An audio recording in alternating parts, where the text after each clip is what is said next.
Hello दोस्तों, स्वागत है आपका फैक्टोफोबिया पर। दोस्तों, अक्सर आपने ट्रेन या बस में ताली बजाते हुए और पैसे मांगते हुए कुछ लोगों को ज़रूर देखा होगा। जी हाँ दोस्तों, मैं किन्नरों के बारे में ही बात कर रहा हूँ, जिनको हमारे देश में किन्नर, हिजड़ा तथा और भी पता नहीं किन किन नामों से जाना जाता है। अक्सर हम इनकी शक्ल और व्यवहार देखकर ही समझ जाते हैं कि ये किन्नर हैं। दोस्तों, क्या आपको मालूम है कि क्यों लोग इनके पैसे मांगने पर बिना विरोध किए चुपचाप अपनी जेब से पैसे निकाल कर दे देते हैं? और क्यों ये माना जाता है कि किन्नरों की बद्दुआ नहीं लेनी चाहिए? और आखिर क्यों किन्नरों की जो शव यात्रा होती है वो इतनी गुप्त रखी जाती है कि आपको भी पता कभी नहीं चला होगा? क्या आपने कभी किन्नरों की शव यात्रा देखी है? कमेंट में ज़रूर बताइएगा। आज हम आपके ऐसे ही सारे सवालों के जवाब देने के लिए किन्नरों के बारे में कुछ इंटरेस्टिंग फैक्ट्स लेकर हाजिर हुए हैं दोस्तों, जो शायद ही आपको पता हो। तो तैयार हो जाइए। दोस्तों, पौराणिक कहानियों के अनुसार ऐसा माना जाता है कि ब्रह्मा जी की छाया से ही किन्नरों की उत्पत्ति हुई थी।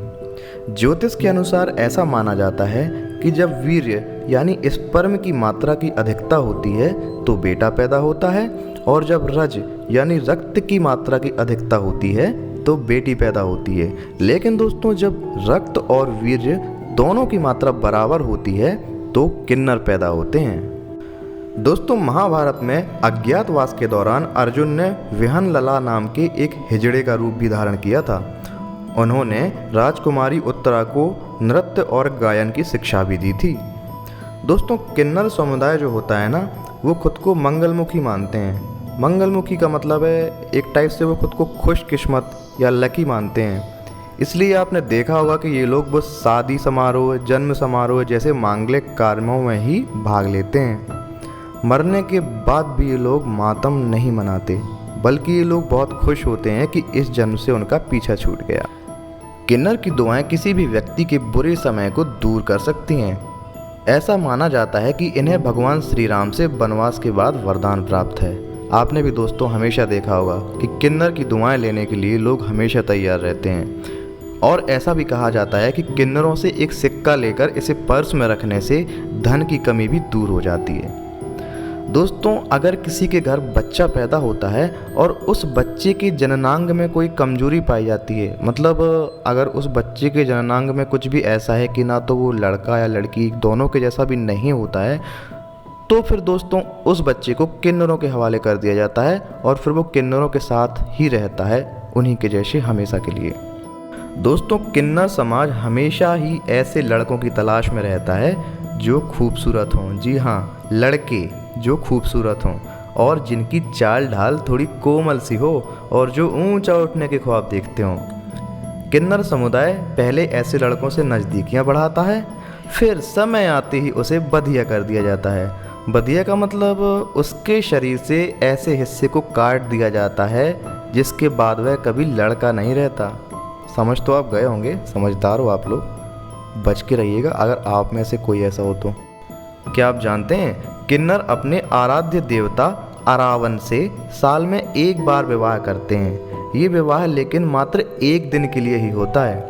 शादी के अगले ही दिन अरावन देवता की मौत हो जाती है और इनका वैवाहिक जीवन भी खत्म हो जाता है। दोस्तों, क्या आप जानते हैं कि 2014 से पहले इन्हें समाज में नहीं गिना जाता था। अभी भी इनके साथ हुए बलात्कार को बलात्कार नहीं माना जाता है। दोस्तों, अब आते हैं बहुत इंपॉर्टेंट फैक्ट पर कि आखिर किन्नरों की बद्दुआएं क्यों नहीं लेनी चाहिए।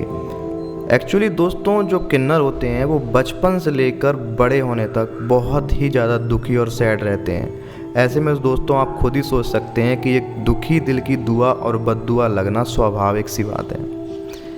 दोस्तों, किन्नरों में जब किसी की मौत हो जाती है तो पूरा का पूरा किन्नर समुदाय एक हफ्ते तक खाना नहीं खाता और भूखा ही रहता है। दोस्तों, अब आते हैं सबसे ज़्यादा इम्पोर्टेंट फैक्ट के बारे में कि किन्नरों के बारे में अगर सबसे गुप्त कुछ भी रखा गया है तो वो है इनका अंतिम संस्कार। दोस्तों, जब किन्नरों की मौत होती है तो उसे कोई भी आम आदमी नहीं देख सकता। इसके पीछे ये मान्यता है कि ऐसा करने वाले से मरने वाला फिर अगले जन्म में किन्नर ही बन जाता है। मतलब किसी आम आदमी ने अगर उसको देख लिया ना उसकी डेड बॉडी को किन्नर की, तो वो भी अगले जन्म में किन्नर ही बनेगा, ऐसा माना जाता है। दोस्तों, इनकी शव यात्राएं भी रात में निकाली जाती हैं। शव यात्रा निकालने से पहले शव को जूतों और चप्पलों से पीटा जाता है। इनके शवों को जलाया नहीं जाता दोस्तों, बल्कि हमेशा दफनाया जाता है। तो दोस्तों, कैसे लगे आपको किन्नरों के बारे में फैक्ट? अगर आपको जानकारी अच्छी लगी हो तो प्लीज़ हमारे चैनल को सब्सक्राइब करें। बहुत बहुत धन्यवाद।